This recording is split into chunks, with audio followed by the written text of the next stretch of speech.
If Senator Carr. Thank you. I'd like to talk about supply ships, if I could. In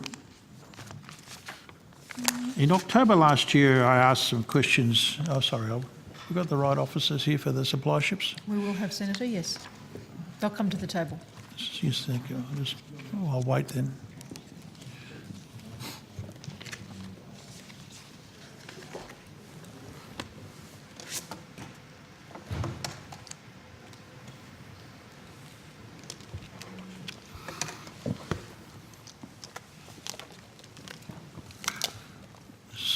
So is it Mr. Fitzpatrick? Yes.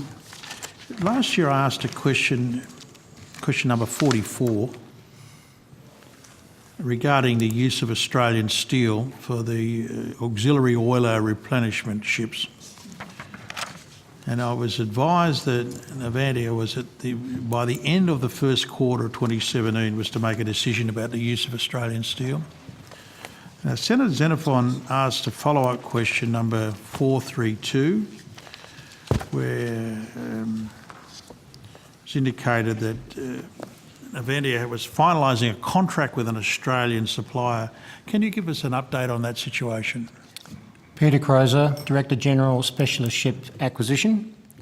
Yes, Navantia have this month confirmed that they have raised a letter of commitment to Bluescope Steel for the supply of 4,500 tonnes of Australian steel in raw form to be supplied to Navantia in Spain. Thank you. When do you expect this contract to be filled?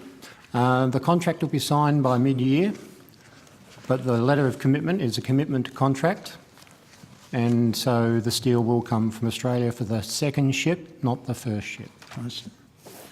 So the 4,500 is only for one vessel? That's correct. It's not a complete vessel. There are some forms of steel we can't manufacture in Australia. And the second vessel, when's that being built?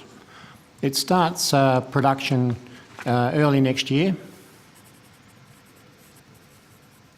And so presumably Bluescope will have to supply by early next year? That's correct. They're intending to supply the steel by the end of this year to be transported to Spain.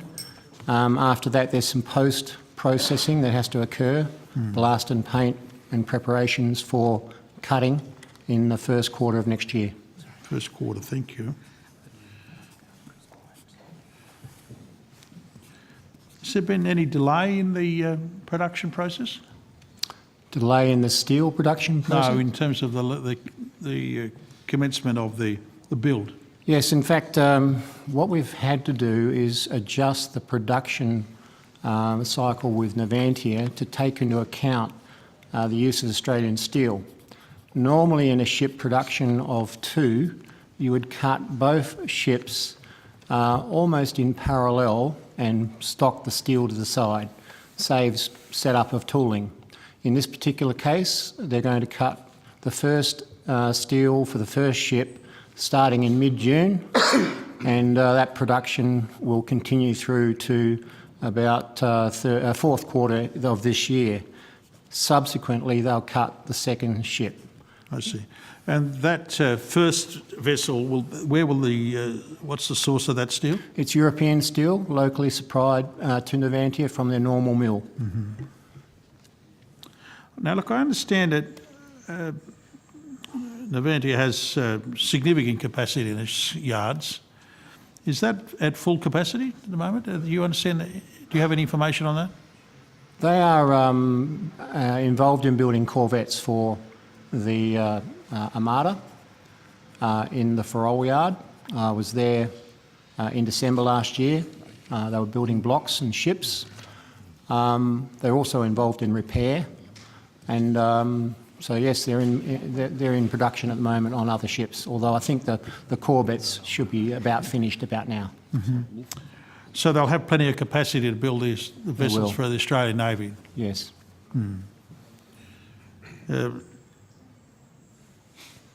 So there's no suggestion that the supply vessels for the Australian Navy will be built in another yard? Farol is made up of, well, there's 2 yards in that region. Both are across the water in the town of Farol and both owned by Navantia. They originally had planned to build some of the blocks in the other yard and transport them across, but it looks likely that they're going to build them all in the Farol yard, the main yard in Farol. So there's no suggestion they won't both be built in Spain? No. Okay. Thank you very much.